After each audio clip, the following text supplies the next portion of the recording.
हाय दोस्तों, welcome back to the channel. आज का वीडियो एक सब्सक्राइबर के क्वेश्चन पे बेस्ड है। उन्होंने मुझे मैसेज किया और पूछा कि उन्हें सीटी समझना है और एक कन्फ्यूजन भी है लाइक कि क्या हम सम ऑफ मार्क्स को ग्रुप बाय के साथ यूज़ कर सकते हैं। तो मैंने सोचा क्यों ना इस पे एक फुल वीडियो बना दिया जाए जो सबको हेल्प करे। सबसे पहले एक इम्पोर्टेंट क्लैरिफिकेशन, मैंने उनको बोला था कि आप group by sum of marks directly नहीं लिख सकते, ये गलत होगा। क्यों? क्योंकि ग्रुप बाय क्लॉज में एग्रीगेट फंक्शन जैसे सम एवरेज अलाउड नहीं होता। लेकिन अगर आप सम ऑफ मार्क्स को सीटी या सब क्वेरी के अंदर लिखते हो तो आप उसका यूज़ आगे कर सकते हो, वो भी ईजिली। आज हम एक परफेक्ट एग्जांपल देखेंगे जहां हम सम ऑफ मार्क्स को यूज़ करेंगे, सीटी का यूज़ करेंगे और स्टूडेंट को ग्रुप करेंगे यूजिंग स्ट्रिंग एग्रीगेट।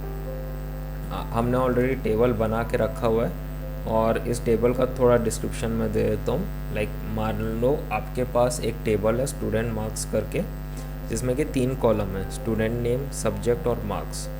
हर स्टूडेंट ने 3 सब्जेक्ट दिए, मैथ्स, साइंस और इंग्लिश। अब हमारा गोल क्या रहेगा? हमारा 3 गोल रहेगा आज के वीडियो में।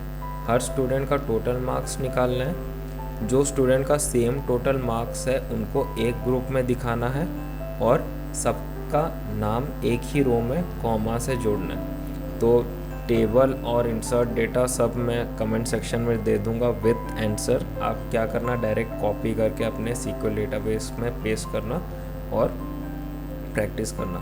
और वीडियो स्टार्ट होने से पहले मैं ये बता दूँ, पहले वीडियो आप पूरा देखो, समझो, देन नोट्स बनाओ। वीडियो को बीच में पॉज करके नोट्स बनाओगे तो आप जो सीख रहे हो अभी ऑन स्पॉट वो ब्रेन में नहीं बैठेगा। तो पहले आप वीडियो पूरा देखो, देन सेकेंड टाइम देखो और नोट्स बनाओ, राइट, सो दैट आपके ब्रेन में एक ही बार सेट हो जाए। तो अब हम सीटी यानी सीटी का फुल फॉर्म क्या है, कॉमन टेबल एक्सप्रेशन यूज़ करेंगे टोटल मार्क्स निकालने के लिए। तो चलिए प्रैक्टिकल में चलते हैं। तो मैं लिखूँगा पहले सिलेक्ट और मुझे चाहिए एक कॉलम जो कि स्टूडेंट नेम और दूसरा कॉलम जो कि सम ऑफ मार्क्स। तो मैं लिखूँगा स्टूडेंट नेम, राइट, और मैं दूंगा एक एग्रीगेट फंक्शन, लिखूँगा सम ऑफ मार्क्स और उसको एक एलियास दे दूंगा टोटल मार्क्स के नाम से। एलियास क्यों मैंने दिया है, क्यों ज़रूरी है देना, वो मैं आपको आगे बताऊंगा जब हम सीटी का पूरा यूज़ करेंगे। तो फिर हम यूज़ करेंगे table name from table name क्या है, स्टूडेंट मार्क्स, देन करेंगे ग्रुप बाय स्टूडेंट नेम।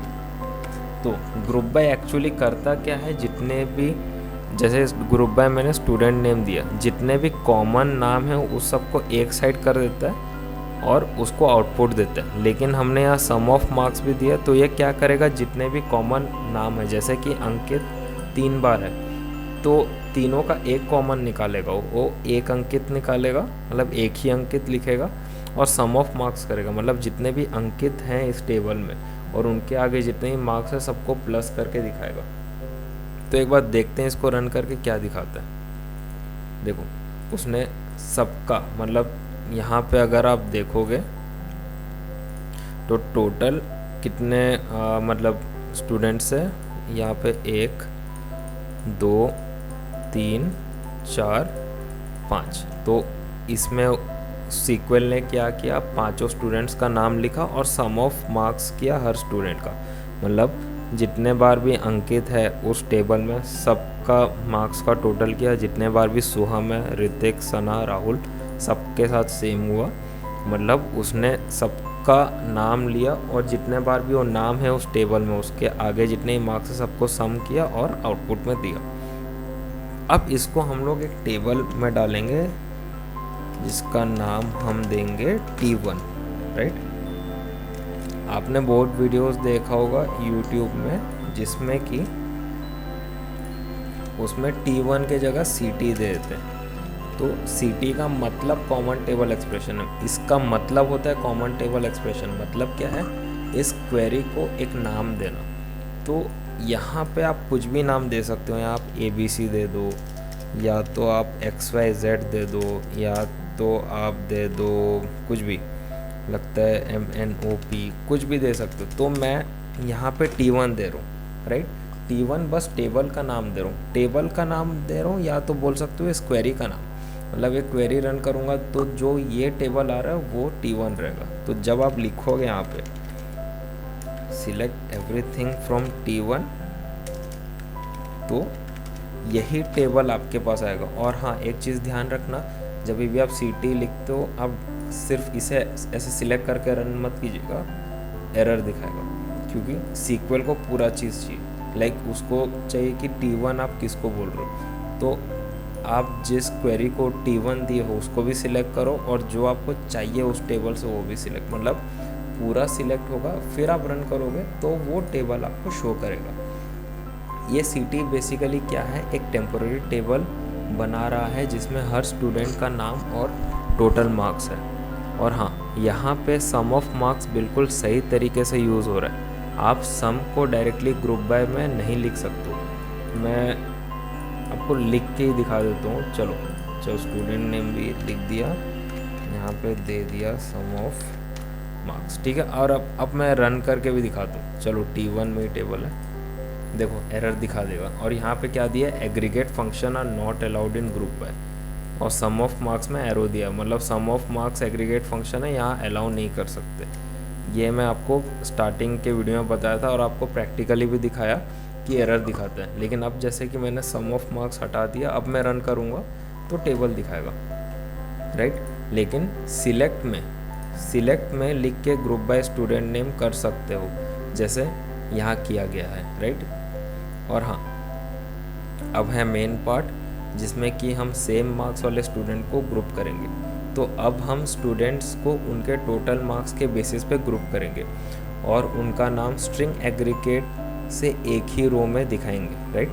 तो चलिए चलते हैं। इसी टेबल को मैं करूँगा स्ट्रिंग एग्रीगेट फंक्शन। मतलब क्या होगा, जैसे 120 सपोज 120 हमने लिया, 120 में जितने भी नाम हैं वो सब एक रो में आ जाएंगे, 99 में जितने भी हैं वो एक रो में आ जाएंगे, 105 में जितने भी हैं वो एक रो में आ जाएंगे। तो चलिए स्टार्ट करते हैं। यहाँ पे मैं यूज़ करूँगा टोटल मार्क्स। अब जैसे कि मैंने बताया था कि एलियास देना क्यों ज़रूरी है, देखो यह इसीलिए ज़रूरी है। अब देखो मैं इसको ग्रुप बाय में भी यूज़ करूँगा। हम लोग डायरेक्टली सम ऑफ मार्क्स को तो यूज़ नहीं कर रहे, बट इनडायरेक्टली यूज़ कर रहे हैं। ये बात आप ध्यान रखिएगा, राइट। क्योंकि सीक्वल में, मतलब इस टेबल में सीक्वल को पता है कि जो सम ऑफ मार्क्स हमने किया उसका नाम टोटल मार्क्स है, तो टोटल मार्क्स हमने यहाँ दिया। सम ऑफ मार्क्स ऐसे अलग से नहीं देना है, टोटल मार्क्स देना है। मतलब जो आपने एलियास दिया है या फिर जो कॉलम नेम है ये जो दिया, वो आपको यहाँ लिखना है, राइट। अब हमने लिख दिया टोटल मार्क्स, अब लिखेंगे स्ट्रिंग एग्रीगेट और यहाँ दे देंगे, क्या देंगे यहाँ पे, स्टूडेंट नेम, राइट। तो स्टूडेंट नेम जितना भी रहेगा, मतलब जैसे 120 में सना, ऋतिक और सोहम है, वो सना, ऋतिक और सोहम, मतलब Sana then comma then Hrithik then comma then Soham रहेगा। इसीलिए यहाँ पे आपको एक सेपरेटर देना पड़ेगा। आप चाहे तो अंडरस्कोर भी दे सकते हैं, चाहे तो प्लस भी दे सकते हैं, चाहे तो डॉट भी दे सकते हैं, जो आपकी मर्जी, but as a professional way use comma. Real world scenario में कॉमा का यूज़ होता है मोस्टली, और बाकी रिक्वायरमेंट हो तो अंडरस्कोर लाइक भी यूज़ कर सकते हो, ऐसा कुछ प्रॉब्लम नहीं है, डिपेंड ऑन रिक्वायरमेंट। तो ये तो हमने दे दिया, इसको एक दे देते हैं कॉलम नेम स्टूडेंट्स के नाम से। अब देखो, अब मैं ग्रुप बाय में यूज़ करूँगा sum of marks, but in a indirect way, not sum of marks but the thing, वो चीज़ जो सम ऑफ मार्क्स को रिफ्लेक्ट करता है या फिर सम ऑफ मार्क्स को क्या बोलूँ, आइडेंटिफाई कराता है। सम ऑफ मार्क्स को आइडेंटिफाई कौन करा रहा है, टोटल मार्क्स। तो दे दिया ना हमने सम ऑफ मार्क्स को ग्रुप बाय में, लेकिन करेक्ट वे में। ये एक्चुअली करेक्ट वे है सम ऑफ मार्क्स को यूज़ करना ग्रुप बाय में, राइट। देखो अब इसको रन करके देखते हैं और देखते हैं क्या आता है। देखो जैसे ही मैंने कहा था 120 में सना, ऋतिक और सोहम है और कॉमा में सेपरेटर है, और मैं कहा था आप एनीथिंग दे सकते हो, लाइक अंडरस्कोर भी दे सकते हो। देखो ये ऐसे हो जाएगा, आप चाहे तो डॉट भी दे सकते हो। चलो ये भी डॉट भी हो गया, but as a professional way use comma better लगता है। और इसका मतलब ये है कि जैसे कि आप देख सकते हो टेबल में सना, अंकित और राहुल ने सेम स्कोर किया हुआ है जो कि है 120, और ऋतिक और सोहम ने ना ऋतिक भी है इधर, सॉरी, अंकित ने 105 और राहुल ने 99। तो चलो एक बार जल्दी से रिकैप करते हैं जो आज हमने पढ़ा वीडियो में, कि आप group by sum of marks directly नहीं लिख सकते, ये गलत सिंटेक्स है। लेकिन सम ऑफ मार्क्स को सिलेक्ट में लिख के ग्रुप बाय स्टूडेंट नेम करो, वो वैलिड है। उस रिज़ल्ट को अगर आप ग्रुप करना चाहो बेस्ड ऑन मार्क्स तो सिटी या सब क्वेरी का यूज़ कर सकते हो। और लास्ट चीज़, नाम कंबाइन करने के लिए स्ट्रिंग एग्रीगेट सबसे बेस्ट फंक्शन है सीक्वल का। तो अगर आपको ये कॉन्सेप्ट समझ आया, जैसे कि सिटी, सम, ग्रुप बाय और स्ट्रिंग एग्रीगेट का यूज़, तो वीडियो ज़रूर लाइक करो, चैनल को सब्सक्राइब करो और अपने दोस्तों के साथ ज़रूर शेयर करो। और अगर आपके पास कोई भी डाउट हो कमेंट बॉक्स में लिखो, क्या पता नेक्स्ट वीडियो आपके क्वेश्चन पे ही हो। और इवन दो मैंने मेल आईडी भी दिया हुआ है डिस्क्रिप्शन बॉक्स में, आप मेल में भी मुझे डाउट पूछ सकते हो, no worries for that. Even though ये जो डाउट इन्होंने पूछा था ये मेरे लाइव सेशन में थे, मैं हर दिन फॉर द नेक्स्ट मतलब आने वाले 6 महीनों तक लाइव सेशन करूँगा हर दिन यूट्यूब में, तो उसमें भी आप डाउट पूछ सकते हो। अगर डाउट मेरे को ये डाउट मेरे को बहुत सही लगा, बिकॉज जब मैं सीक्वल सीख रहा था तब मुझे कन्फ्यूजन था कि ग्रुप बाय में क्या लिखना है क्या नहीं लिखना है। तो मैंने सोचा कि आप मतलब जितने भी हैं, आप हो या फिर आपके फ्रेंड्स हो, जो भी सीक्वल सीख रहे हैं, श्योर ना श्योर ऐसे कन्फ्यूजन उनको आया होगा। तो कन्फ्यूजन दूर करने के लिए सोचा क्यों ना एक वीडियो बना दिया जाए। और हाँ, और मिलते हैं नेक्स्ट वीडियो में देन। तो till then keep learning, happy coding, bye bye. और डाउट हो तो please comment section always open है, मेल आईडी ऑलवेज़ ओपन है, बिल्कुल पूछो, कोई दिक्कत नहीं, आराम से पूछो, मैं डाउट क्लियर आउट कर दूंगा। और प्लीज़ लाइक शेयर और सब्सक्राइब करो और बेल आइकन दबाना मत भूलना। तो बाय बाय, टेक केयर, मिलते हैं अगले वीडियो में, तब तक के लिए हैप्पी कोडिंग और हैप्पी लर्निंग।